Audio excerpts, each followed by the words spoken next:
Good afternoon, everyone. Welcome back. My name's Leslie Kirby, and I'm the chair of the Jewish Community Relations Committee of the Jewish Federation and Jewish Foundation of Nashville and Middle Tennessee. We are happy to have with us Stewart Clifton today as our first speaker after our winter break hiatus. So welcome back to Lunch and Learn. And Stewart, thank you for joining us today. Thank you. We are delighted to have you talk with us about the upcoming Tennessee State Legislature and ways that we might be able to better interact with our legislators. So can you start off by just telling us a little bit about yourself, who you are, and how you came to be here today? Well, sure. Thanks for inviting me, by the way. I am an attorney with a background in legal aid work. I've been involved either as a staff member, director, or contractor with the Civil Legal Aid Network for since 1977, so quite a long time. And now my practice is a government relations practice, which includes civil legal aid, Legal Women Voters, and a variety of nonprofits, Tennessee Conservation Voters, and National Association of Social Workers, Alzheimer's Tennessee, and various groups like that. So I primarily lobby at the state level for nonprofits committed to social change, social justice, and the environment. I have a couple of local clients, and I did serve for 12 years on the council and 16 after that on the planning commission. So I have no friends left in Nashville after that, but I am happy to share what I know about the legislative process. Thank you for inviting me. Great. Probably with a number of your clients and with some of the people in our community as well, we're of a different political persuasion than the collective of our state legislature. So can you talk to us a little bit about how we find common ground and can a lobby effectively across the political divide? I will, and I'll go into more detail on that going through the PowerPoint, which we're going to have in a second. But essentially, you're right. When you're, all of my clients need both parties to support their work. I have my own political preferences. I never post about it. That people have different views about that, but if you're speaking for other groups, you don't actually want to be typecast by anyone. So I think it's important to realize that that advocacy, the way I'm speaking about it for nonprofit groups and local citizens, is not about it's not about broadcasting what you think yourself on Twitter and berating people who don't agree with you. That there's a role for that in organizing and other things, but not in the kind of specific issue advocacy I think y'all will be most interested in. But I will go into some detail on some specific ways to do that. All right. So our legislative session for this term starts on Monday. And as we talked a little bit before we had other people log on, in 2 weeks, there's a special session on education. What do you feel like the legislature's overall highest priorities are right now? Obviously, education is one of them, but where are they going left to their own devices? Well, the only thing they're required by the Constitution to do is pass a budget. So it's always the last thing they do. And it is the most important because it sets the priorities for the state. But everyone would kind of guess that and know that was in the offing. It has all sorts of implications for other subject matter issues, how we fund our budget. And we essentially have a very lean budget, a legislature that traditionally has not believed in government much. And so we, compared to other states, we provide much less services. And we devised a tax system that is the most inequitable among all of the states in terms of who actually pays it. So all advocacy is tempered by that, and what people expect and what legislators expect is tempered by the fact that their number one goal seems to be to not spend much money and to have a lot of reserves. Now that doesn't necessarily impact some social issues, some justice issues, some other issues, but outside of passing the budget as their priority, because they can't go home before they do, they'll be interested in education. That's why we're having the special session. The governor wants to talk about how to deal with learning loss, he says, and he hasn't given much more details about what that will be. And I think there'll be a lot of health-related bills. There may be some bills on, there's already some anticipation of refugee and immigrant bills and health, public welfare, environmental bills. A lot of things that I won't go into great detail on because I don't know what individual members or the Federation's priorities might be. Okay. I think you have a PowerPoint that you'd like to share with us. That might be a good place to start. I would love to do that. And I get, everyone always says this, and I want you and Colleen, my associate who helped develop this, to break in at some point and say, you're talking too long, you want to have questions, because I really do. So Okay. I do think this will answer some of the questions if we go through this PowerPoint, but I think people should feel free to use the chat box or at the end of the presentation, if we have enough time, then you can ask me the questions that are coming in, or ask people to ask me directly. That's so moving on into the PowerPoint slides, let's go to this one. Here's what I anticipate we'll cover briefly. And it's a generic thing. It's not just a whole lot of very specific things because I wasn't asked to do a lot of specific issue analysis or anything like that. So it's more of a process thing. We'll talk a little bit just so that people understand that when they work with nonprofits, whatever that nonprofit is, if it's a C3, then there's certain rules. So we'll talk about advocacy, lobbying, and elections for nonprofits. And then just basic civics of Tennessee state government with maybe some helpful comments. What makes for successful advocacy by individuals and nonprofits? Both. It's the same sorts of things. And then I hope we'll have plenty of time for questions and answers and the discussion of the particulars of this legislature. So let's move on. Next. I think everybody probably sort of knows this. Most people on this Zoom have probably worked on with nonprofits, but if you're working for a 501c3, this is all very important. Advocacy is essentially broad. It's making your voice heard on issues, helping policymakers find solutions to problems. Lobbying itself is a little more narrow. It's advocacy in support of or opposition to specific pieces of legislation, and it's much more regulated than advocacy and limited. And then the thing to remember is that while all lobbying is a form of advocacy, not all advocacy is lobbying. Next. The point of all this is that if you're working for a C3, working as a volunteer or a staffer, if all you do is lobby, you will lose your nonprofits. You'll lose your tax deductible status. Gifts will no longer be tax deductible. So C3, C4, and political action committees are the three entities that operate in terms of nonprofits doing any sort of advocacy work. And C3s are the ones that have to be careful about how much they do. And I think we'll go to the next slide. Okay, let's go back to the other one, Colleen. C3s can do a great deal more lobbying than many of them think. There are very few C3s in the country that have actually been stripped of their C3 status because they did too much lobbying.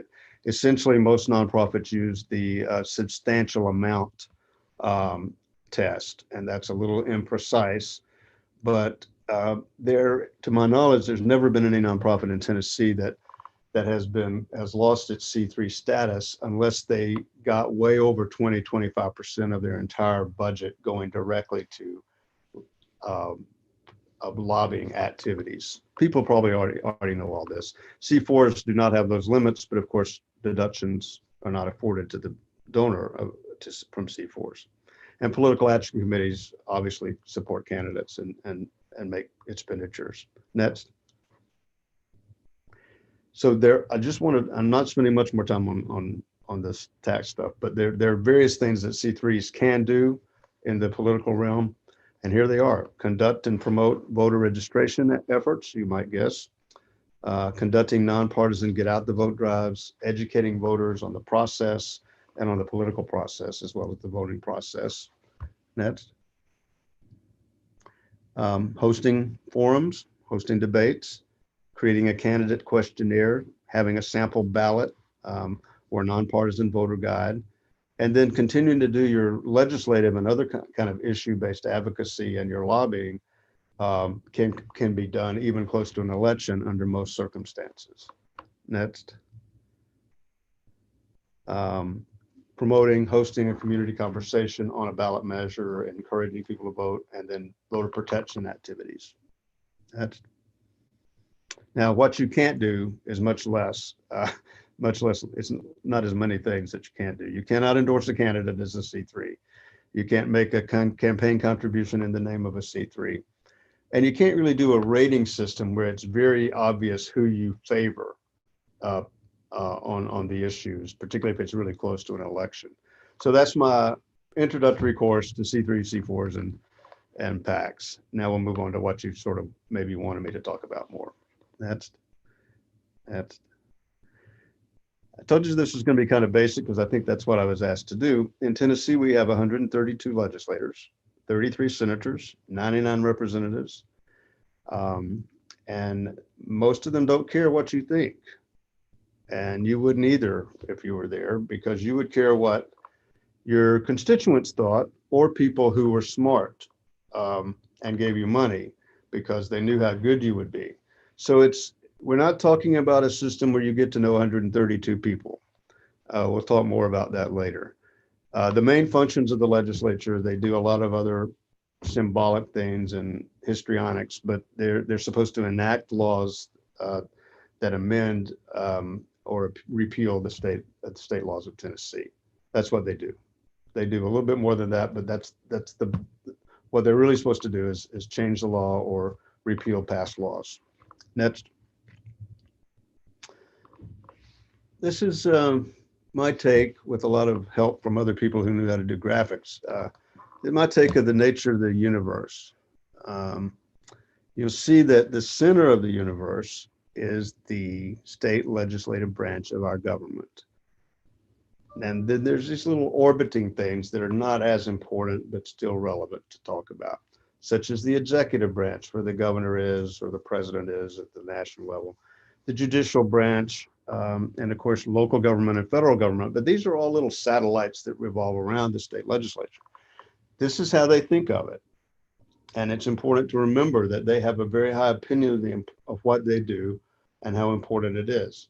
This may sound like I'm being unbelievably catty about the whole thing, but it's really not. It's just, what I'm saying is they're human beings, and we all think we're the center of the universe.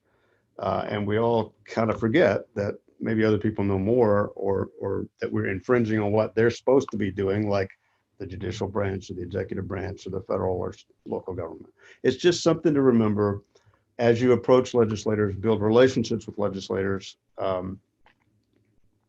It's important to realize that they value what they do, and they value who they are as they do it, and they need and demand and deserve respect because of that if you want to be effective.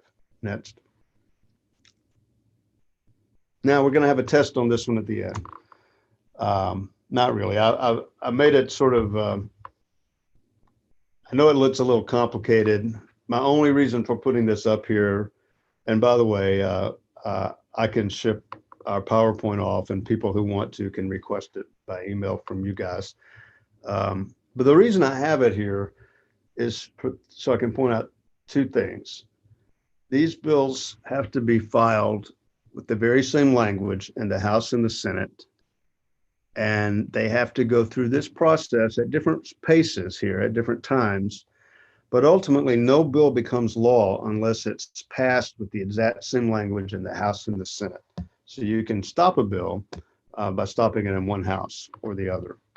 And then at the bottom of the poll of this slide shows that the governor has to sign it after the speaker signed it, and it can become law without his signature in some cases.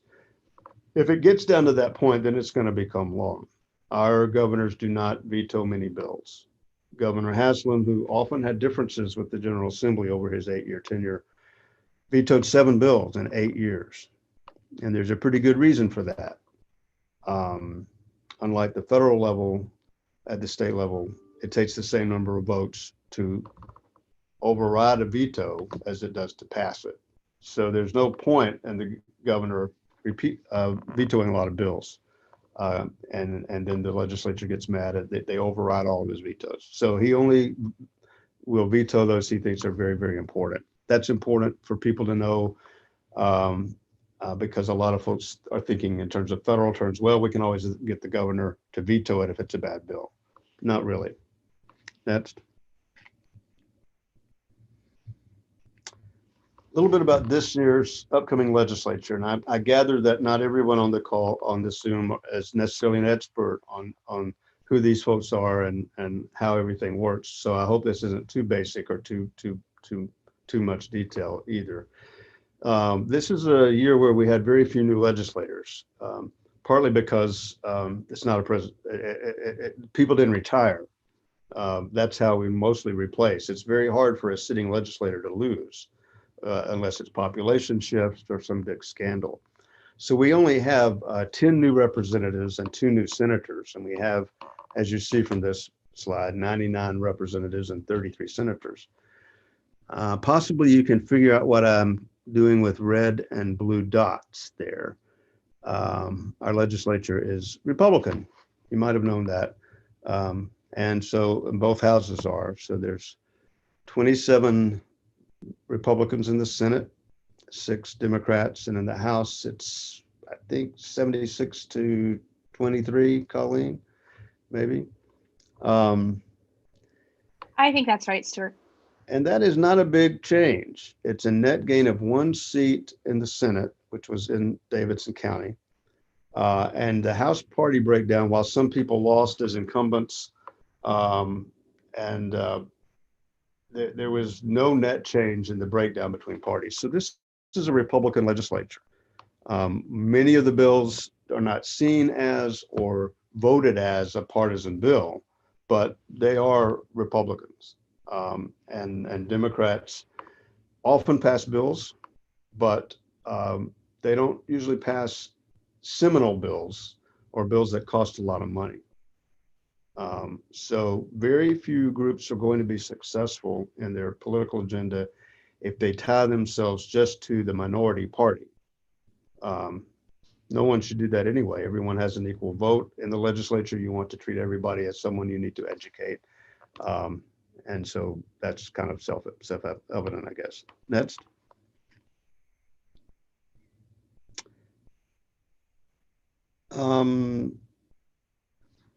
This is much too in the weeds to go into much detail, but this is the leadership of the House, and then we'll get to the Senate. The only 2 of these folks who hasn't been elected yet is the Speaker of the House and the Deputy Speaker, and that's because they're elected by the whole body, and they haven't come back in, and they won't until Monday. But the caucus leadership and the Republican and Democratic side, they've already been voted on. But both Cameron Sexton and I don't know about Curtis Johnson for sure, but presumably they'll both be re-elected. Certainly Sexton will be, I assume. I don't know if y'all noticed, but it's been kind of a busy week for public policy and politics.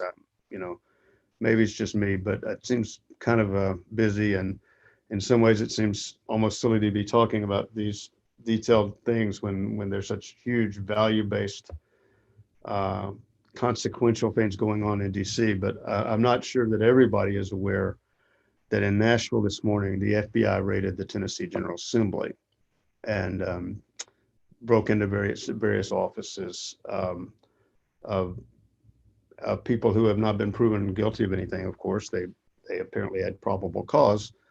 But the Speaker of the House, in response to that, has put all of those 5 people whose offices they had warrants to search on leave, which he should have done, and that's what he did immediately. I won't go into the details of who they were, but all of this could change if there's some big scandal out there. Can I see a show of hands? How many people actually had already heard that? I mean, it's a big deal. And I just happened to see it because I spend way too much time on social media. More about that later. I mean, it could be someone's planted something to make them look bad. It could be the end of the world for them. I don't know, but it's something that no one can do anything but speculate on right now. So we won't do that. Stu, Anyway, Stewart, Yes. When you do talk about it later, would you please compare it to why our police did not think there was probable cause for a search warrant for the bomber? No, probably not. But I'll call you later about it. Okay, you got it. We may have time at the very end of it, but it's a very good point. An interesting point, at least. So anyway, these folks are the leaders of the two parties. And I will mention, I don't know how well you can see this, but there are no Republican legislators in Davidson County except Farrell Hale. And he is the most important legislator in Davidson County, and he doesn't live here. He has part of this county. The reason he's the most important is that he is the only Republican. And in terms of getting bills passed, I'm trying to make the point to people in Davidson County that folks need to build relationships with him as well as all the others, because he does have a good number of citizens in the county. And frankly, Senator Dickerson, who people have different opinions about, was a huge help for Democrats from Davidson County getting bills passed. He saw it as his role to work with them, and he passed a lot of bills that could not have been passed without a Republican Senate sponsor. But anyway, these are the leaders of the Democratic Party in the House and the Republican, and you'll see that Vince Dixie has a very high position. He's a caucus chair. He replaced Mike Stewart, who I think had all the fun he could take and decided not to run for caucus chair anymore. Harold Love, a very effective legislator who passes a lot of bills because he works well with everybody in both parties. All of these, I won't go into much detail, except that in addition to Dixie and Love, Jason Powell, Bill Beck, and Bob Freeman are all from Davidson County. And so it's important for groups to get to know their legislators and not stop there, but at least start there.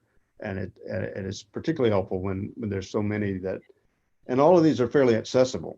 All of the Democratic legislators want to meet with people like the League and probably the Federation and other groups like that. Next.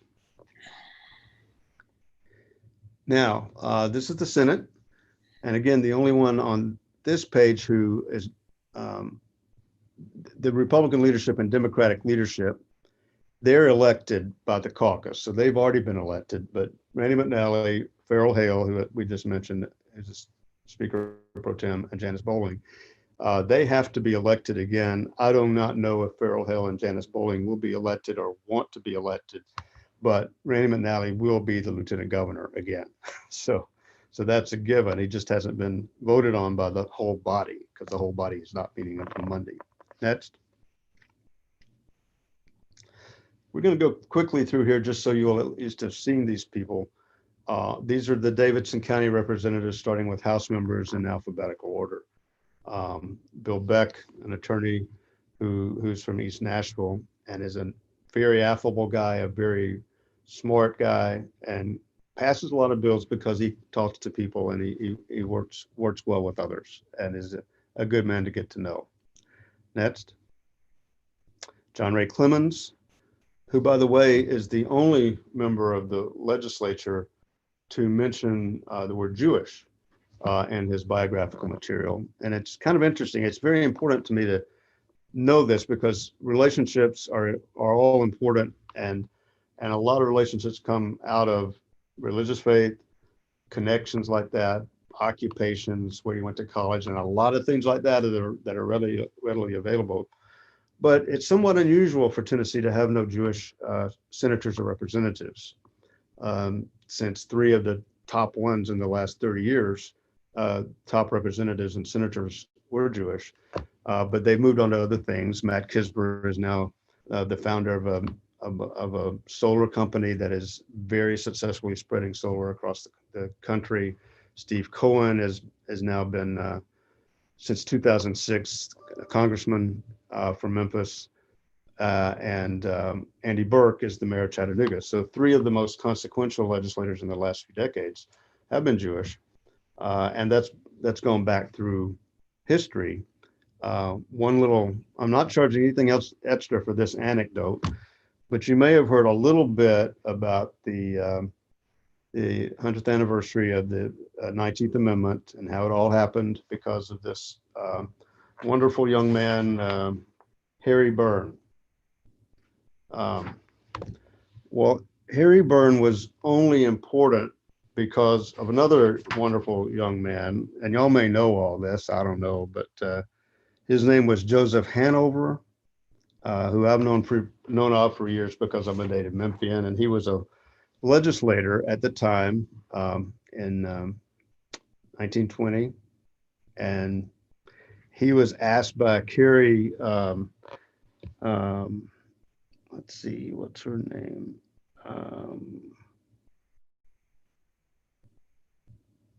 Carrie Chapman Catt. Don't tell anybody in the league that I had to review my notes for that. But she called him out and asked him to serve as the whip for getting that through the House. He did all the organizing to get that through. And it passed by one vote, in part, not just because Harry Byrne's mother wrote him, but because this legislator from Memphis just kept after everybody until he got enough votes. So that's just something you might not have known. But at the moment, John Ray is the only person to list anything mentioning the word Jewish, and he points out that his is a Jewish Christian family.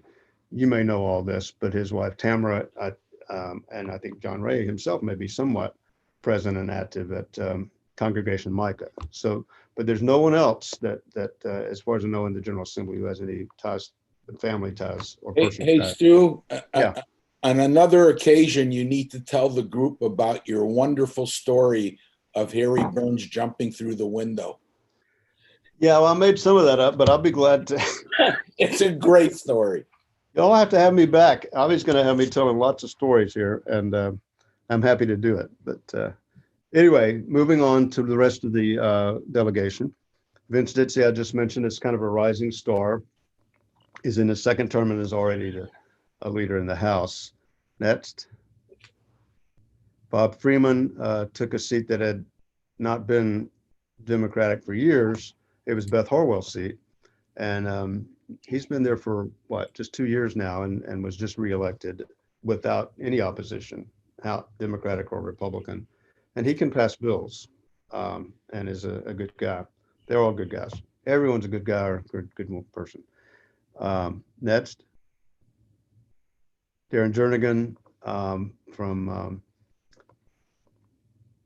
Hermitage area is very well known for being an activist on disability rights. He's a paraplegic from an accident and a longtime legislator, and before that city council member who is very well respected by both parties. Next, Harold Love, I mentioned, he has more degrees than anybody else. He has doctorates from he has divinity degrees and doctorates from Vanderbilt and TSU and all sorts of places, and is a full-time minister in the African American Episcopal Church, and also seems to be a full-time legislator. He's very active as a legislator, and is often seen passing bills. Next, Bo Mitchell is a former councilman and represents Bellevue and has been there for several years and is a hard fighter for various causes. Next, Jason Potts is fairly new, former council member, former firefighter. He's a working kind of guy, working class. He didn't go to law school. He's, most of these people have a lot of degrees, but he just works hard, learns what he needs to, and he's sort of a vanishing breed because it almost requires a professional position and pay to be able to do this stuff. But he's very receptive to constituents and to what people in Davidson County want to see happen. Next, Jason Powell has been there for several years. He succeeded Janice Santani when she retired many years ago, and is thought of as a moderate progressive Democrat who, like all the rest of them, surprisingly perhaps to you, since they're in a minority party, they pick and choose bills that they can pass and make a difference with. Next, Mike Stewart. I mentioned Mike. He's a longtime attorney, very much an activist. He actually is a working attorney for the Branstetter firm, and he is very well regarded and has been for many years the caucus chair until this year, and represents East Nashville and parts of the rest of it, winds around to other areas. But he's very receptive to groups like the League and to all of my clients and probably to the Federation. Move on. Now we're in the Senate. Heidi Campbell, who is brand new. She's the only new member of the Davidson County delegation, and won in a seat that had been held by Senator Dickerson for 8 years. It was carved up to be a Republican district because Republicans drew the last lines, and it was Republican for many years, but all of Davidson County is now overwhelmingly Democrat, including that district. So she won that race, and we have every reason to think she'll be a very interested and receptive, and we hope effective legislator. We hope they're all effective, and is just beginning. So she has a lot to learn, and she's spoken to the League last month and seems to have some great ideas, and needs a lot of help to get some things done. Next. Brenda Gilmore. I think most people know Brenda Gilmore. She is an exceptional stateswoman and has been a council member, a House member, and now a Senate member, very well respected, an officer in the League of Women Voters, and a personal friend of mine. And she actually does training on legislative skills too, if y'all need somebody to tell you the real stuff later on. Next. And that's Farrell Hale, who's a pharmacist. Went to Lipscomb. He is definitely a conservative Republican, and as I pointed out, is probably more important than you would think, since he's the only Republican who represents any part of this county. And there's no reason to think that good relationship with him on issues you care about no reason to think that won't make a difference. So some time ought to be invested in that. Next. Jeff Yarborough is last but not least. He's the Democratic leader of the Senate, a longtime friend of mine and many of yours, I would imagine, and is married to Tyler Yarborough, the managing partner for Dodson, Parker, Bim, and Caparello. And Jeff is a very thoughtful, good leader for the Democratic Party in the Senate. So that's the Davidson County delegation, maybe more than you want to know. But I want to mention that there's a way to find out in great detail who these folks are. And how you might build a relationship, like search on the web. And whether you love social media or hate it, I think most good advocates need to be on the web, on Twitter and Facebook, even if you never post. And if you're somebody like me, you can't post on Twitter on anything that matters because you owe it to your clients and your own causes to not break off relationships. That's just me, but I would offer to you the idea that that's not a reason not to be on it, because you should follow all of these legislators in Davidson County, see what they care about, what they have to say. If they have done something good, tell them they did something good.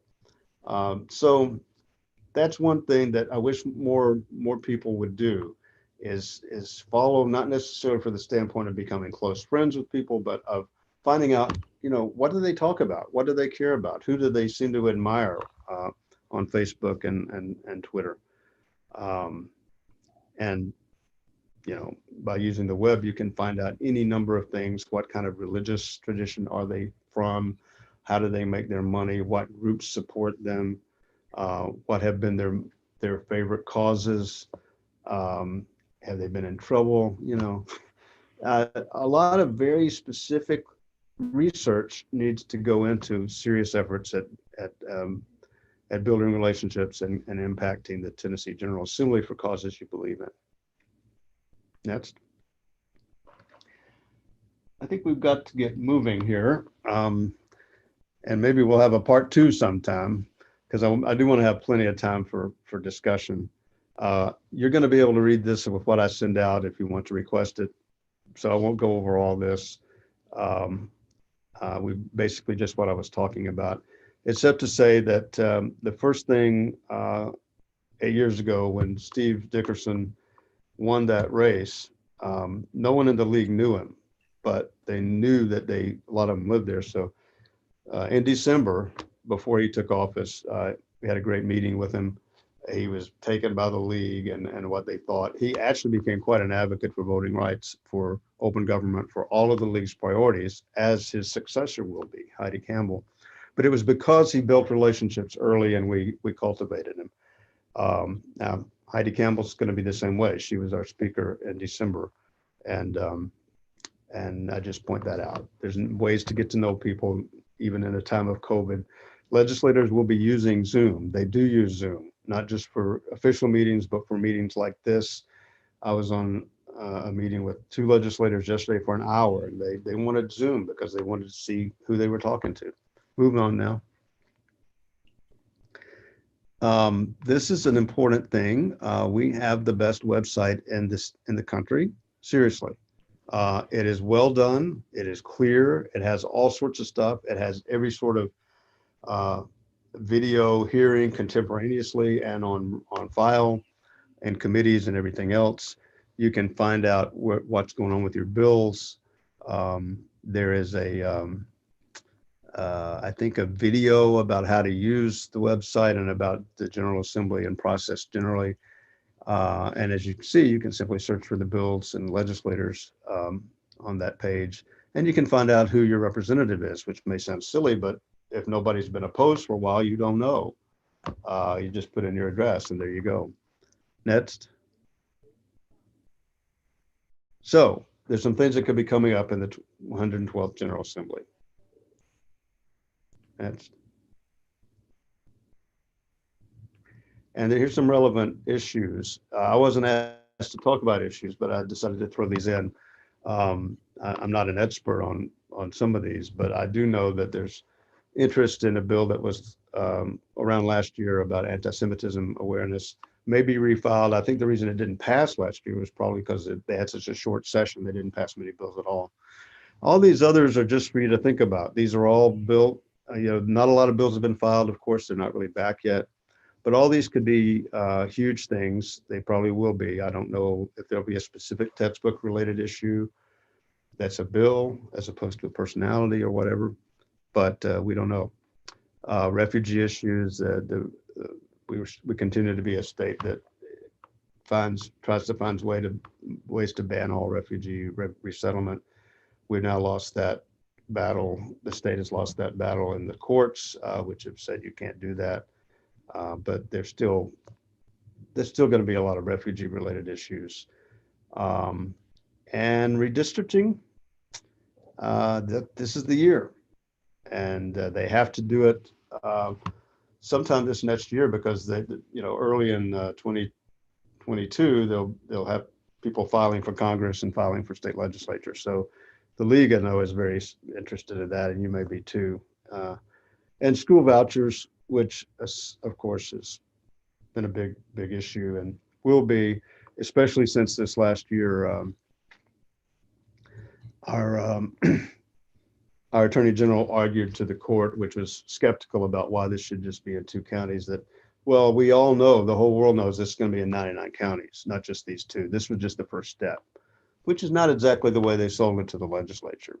I mentioned that because it's a particular issue of mine and other clients, and essentially is a transfer of money from public school systems to religious schools, primarily fundamentalist Christian religious schools. That's who mostly has the places where people will be going and giving their voucher money across the state when it gets to be across the state. So just things that you might want to think about. Next. Oh, we got 20 minutes to solve everything. It's great. We're not going to go over anything on this, except there's a lot of requirements. A lot of things they're trying to do to make it a lot easier for people to be around with COVID, because they are going to open up, sort of. I don't intend to be there because, as you can see, we don't need a mask requirement because the Speaker of the House says that they don't really work. He's not sure if they work. But they're doing these other things. to cut down. And it's going to be a very different year. Normally, days on the Hill happen, everything else that will be happening this year. But what will be happening is phone calls and Zooms to legislators to talk with them. And I think that may actually be a pretty important thing for people to focus on. That's it. I could talk for 10 minutes about each one of these. I won't. These are all improbable successes that nonprofit groups and their supporters passed that had a huge impact on people. And I put it in there to show that this is not something I hope you will learn so you can go fight the good fight and lose gracefully on issues that matter to you. Properly set up, a campaign to get the right bills through and the right bills stopped can actually happen. And I just wish we had more time to talk about that now. But each of these groups and each of these represent a huge step forward, a shorthand way of saying it. And I won't do that now. But as ideologically different as the legislature may be from some of my clients, done right and thoughtfully and with a plan and commitment, successes happen that are meaningful successes. Next. Move ahead. We're going to have to skip over some of this, I think, Colleen. There's no really good, successful Lone Ranger lobbyist. It's got to be an organization. It's got to have an organization that's sort of somewhat dedicated to advocacy, unless you're very, very wealthy and want to spread your wealth throughout the legislature and the state. And then that's still not going to be enough. It's got to be done through an organization and not as an individual. Next. It's hard to overemphasize how wrong it is to give too much information, but you can imagine they hear from a lot of people. If you give them more than one page, you might as well just wad it up and throw it away before you send it. It's got to be compelling, short, uncomplicated, and you get the idea. Next. As I say, normally showing up in person is great. It's not going to happen this year, but a Zoom session could. This is Randy McNally, who would do anything for this group because he cares about the issue and because they have managed to get him. He does Alzheimer's walks with Alzheimer's to the Sea. He's very committed to it. He'll be trying to help us get a bill through for that client of mine this year. And maybe that's a little bit more than some people can do because of the passion people feel about things like Alzheimer's if they've had a family member. But you want somebody who wants to come out to where you are and smile with you and be on your team. And it can happen with proper thought and cultivation. Next. We're going to stop here because I just think this is a group that's not too bashful. I think we'll stop here. And if there aren't questions, because as I say, I can send these out to you later. But I don't know if people, we might see there's a couple in this chat. How do you want to handle? Avi has a question that he'd like to ask. Oh, yes. Hi, Stu. I hope you're well. I am well. Good. I had a rough year. I did have COVID, and it. Yeah, I know. I thought I sent you. Anyway, Stu, you got two groups hosting today's call. One is the CRC of the Jewish Federation that does grand work, but represents a fairly diverse, large community, although tending to be largely tending to be progressive. We have a variety of voices, so we kind of walk the line to represent the whole Jewish community. But we have a second organization that is definitely a progressive voice, and it's separate. And we are not a 501c3, so we are unabashed about promoting candidates, advocating. But I guess my question to you is, how do we do that best? It's hard enough to get people to send an email, let alone make a phone call, let alone go visit. Do emails have any impact? Do staffers read them and give them in summary? Tell us how we could be a voice. What is that group, by the way? It's called the Nashville Jewish Social Justice Roundtable. Okay, I thought it might be We enough. work together with the CRC. We're sisters, but we have no restrictions, whereas CRC Gotcha. does. Well, I was asking because you and I are in some of the same groups. Right. And I thought maybe you were talking about voice, a voice for alleviating poverty. They care what you think, if they have a relationship with you, or if they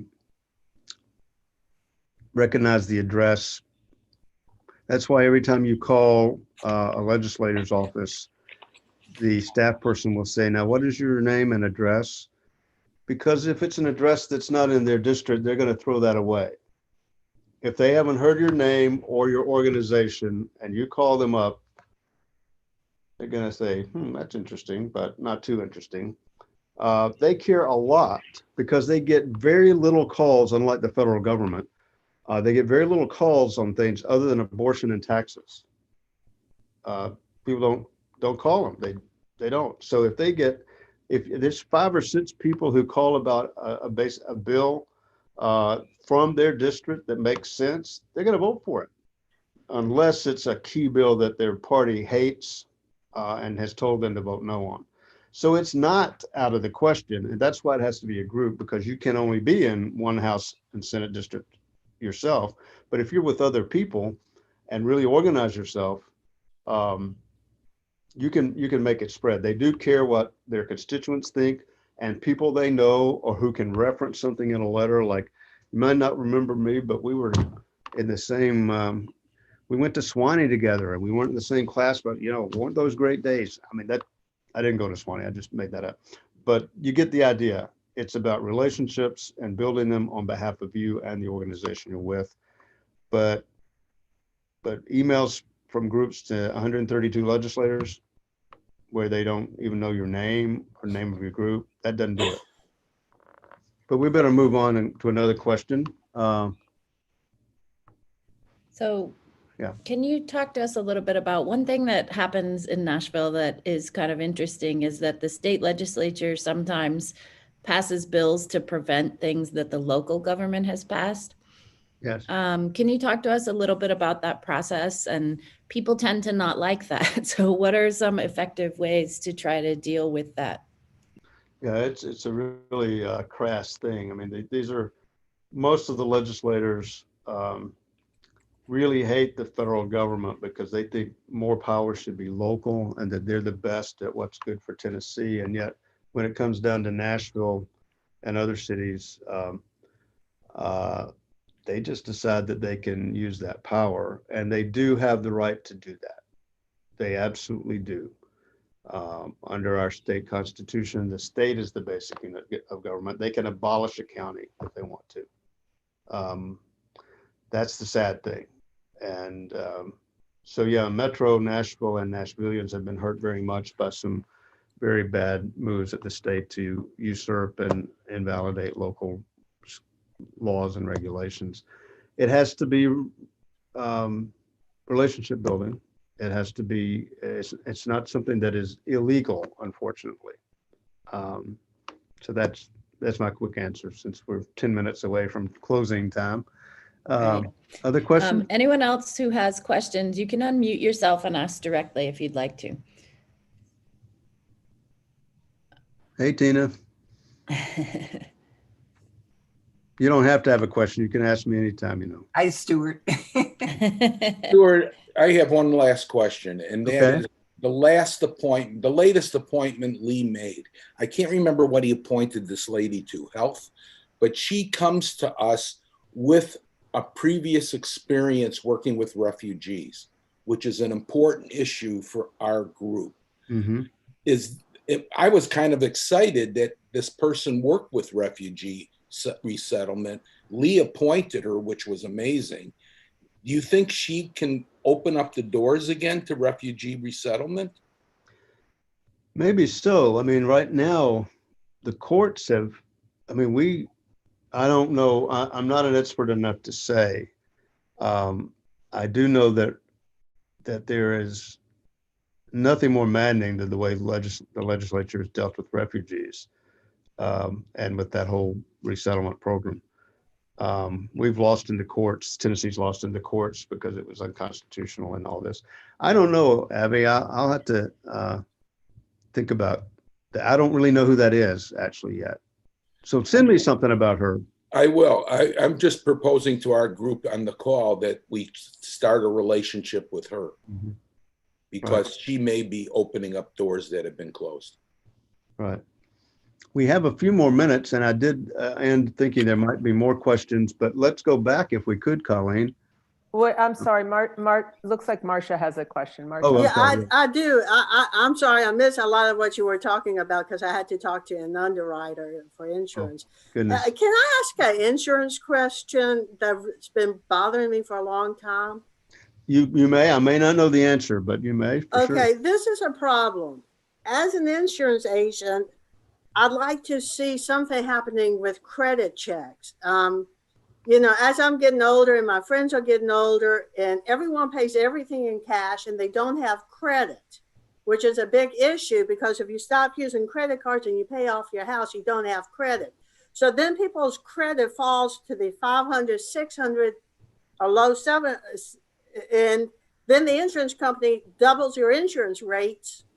And in some states like California, they aren't allowed to do credit checks. And it's just, I don't know if we need a bill or what can be done about the issue. It would take a lot of work to do anything that was something the insurance companies didn't like because they are very ensconced through campaign contributions. That's the honest truth. But on the other hand, you know, I'm working right now with very conservative Republicans who are trying to do something. It's not the same issue, but it's this issue of surprise billing, which passed our House last year, not the Senate, so it's not a law. But there's a lot of bipartisan support for some consumer-based efforts that have impacted people in the legislators' district. So I'm afraid I can't tell you specifically what could be done, but and also we don't have a lot of statewide consumer advocacy groups. We have health-related, we have children's issues, we have immigrant refugee rights, but we don't have a lot of consumer things. So I'm afraid that I'm not going to be much help to you with the specific answer. But the way to start is to try to set it down and maybe see if there's some other people who might be interested in talking about it. I don't know if it falls within any particular group's purview that already exist as a potential priority. But you know, every idea started as sort of a long shot to get something done. So the answer is, I don't know anything specific about how you would do it in terms of how you would change the laws in Tennessee regarding credit and consumer issues like that. Thank you. Tina, go ahead. Okay. Stewart, how quickly do the committees evolve when the legislature comes back in session? I know from when I spoke with Harold Love, he said, well, I'm not sure I'll be on again, but I think I will. How quickly does that take place and how does it take place? It is solely the prerogative of the Speaker of the House and the Lieutenant Governor. Okay. And they try to balance a lot of things out, like who wants what job, who really deserves it because they've been party loyalist. You know, you're not going to give finance chair to just anybody because that's very important and all this. But the two speakers will likely be announcing either Monday or Tuesday the committees. Okay. They can't announce until they're elected, and that's probably going to be Monday or Tuesday. And then we'll know the chairs and the members of every committee in the House and the Senate next week. And they'll start meeting, not that week, but maybe right after that special session that starts following Monday here. And the committees, which is something I would have gotten to if I'd have gone further, it's all important. You know, if you don't get through a committee, the bill stops. It's not like the Metro Council where the council gives a recommendation to the whole body. It just doesn't go anywhere else if it doesn't get a positive vote out of the committee. Will that be changed on the website immediately? So Pretty much. See that? We have an excellent website. They keep it updated really well, and they'll definitely get all that pretty much right away. Okay. Another question? Stuart, you mentioned earlier that the state doesn't like to spend much money and wants to save as much as possible for a rainy day. There's been some talk about what does that mean? Like what kind of, if COVID and the tornadoes and everything else that's happened this year, the downtown explosion is not what you save for a rainy day for, then what is? So what are those funds directed for? Is it really meant to just be a permanent savings, or what would compel the legislature, do you think, to release some of those funds? I've never quite fully understood it. They love, I mean, there's, when you're building things and doing things and developing things as a state, you want a good bond rating for various reasons. And that's legit. And we have an excellent bond rating because we have a very conservative, we have plenty of revenues in reserve. And there's nothing wrong with that. It's just that last year with COVID and everything else, we put a lot of extra money into reserves at a time when they were stopping any bills that cost any money because we didn't know what COVID was going to do. There's a distinctly anti-human needs aspect to the way our legislature makes decisions. And I'm all for having a good credit rating as a state, but it just is a question of the role of government. It's very foundational questions like that, and it's hard to change minds. There's an assumption generally among a lot of legislators that if you've got problems, it's your fault and you need to just buckle up. There's a downright distaste for government with a lot of folks. So it's a very hard thing for people who believe in a large role or a reasonable role for government to help meet human needs and human problems. It's very, very hard to win over that. But the way you do it is by building relationships with legislators, making your case, following some of these rules about short and sweet, and just being professional as you deal with them. There are no permanent friends and no permanent enemies. Somebody who doesn't do something you want one year, you may find the next year they're going to champion your issue because it's a different issue, but they won't do it if you piss them off enough to where they're not going to listen to you anymore.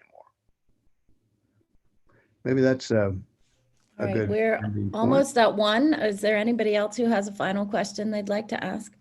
It looks like Judy has a question. Yeah, go ahead, Judy.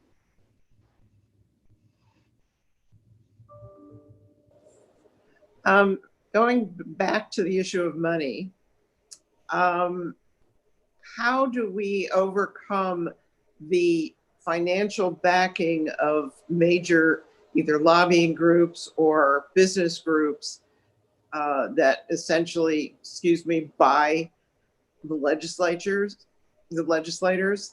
I mean, what if a major financial backer of legislators wants something done that we feel is in opposition to what we think should be done? What are our options?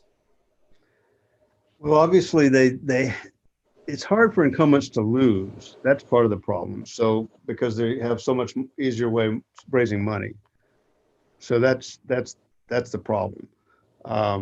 Maybe you do it by getting someone they respect and know some other way, even if they're not really part of your group, to talk with them. I do want to make one thing clear. It's not necessarily buying it. I'm not suggesting they're on the take in that sense. It obviously matters to them who their financial supporters are. But our legislator from Memphis, Senator Colleen, who is the Libertarian from Memphis. I think you're going to need to be a little more specific than that. I don't know off the top of my head. Well, anyway, it doesn't matter. I see him in my mind and I'm blanking on his name.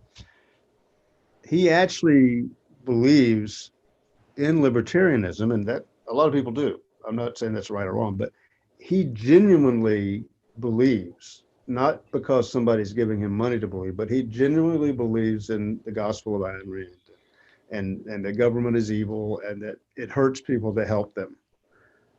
So I do want to make that point. You do have people's basic orientation toward life and their ideology, but when when you put that along with the need to raise a lot of money to run for election, you can see why some of us get very cynical. And I know you've experienced that through the years on important issues. There's no really good answer to that except organizing and building coalitions with other groups and working with others. And maybe the final thing I should say is for an initiative to work, a group like the Jewish Federation, for instance, I think your geographical limit is it's not statewide, right? Yeah, right. Technically, we represent the middle, but there are Jewish federations in Memphis and in Chattanooga and in Knoxville. So That's what I was going to say. The whole state somehow, right? Right. I've worked for legal aid a lot. I mean, legal aid is my longest lasting client, and we've only succeeded in the legislature on getting some funding and things like that through the years because we had a statewide network. So you've got the makings of that, and that's something to really carefully think through with other folks in other parts of the state. So, Judy, I'm afraid I don't have the magic wand there. Obviously, it's the problem of our time. I mean, the golden rule, what's got the gold makes the rules and all that. We know that. We have to overcome it with people power, with energy, with really being very smart in how we advocate and how we don't ever give up on anybody because they may be your best friend on some other issue, then that's time. And Avi has reminded me that who he was talking about was a brand new elected, selected DHS commissioner who comes from a long background in state level and national level and even county level work on human services issues. We don't really know much about him. I did notice that he had worked in refugee resettlement issues. I think Avi has one last question. One specific question. Our city council, it took us a lot of sweat, but our city council passed inclusionary zoning only to be overturned by the state. And that overturn probably cost us upwards of a couple thousand affordable housing units, given the growth since the time it was overturned.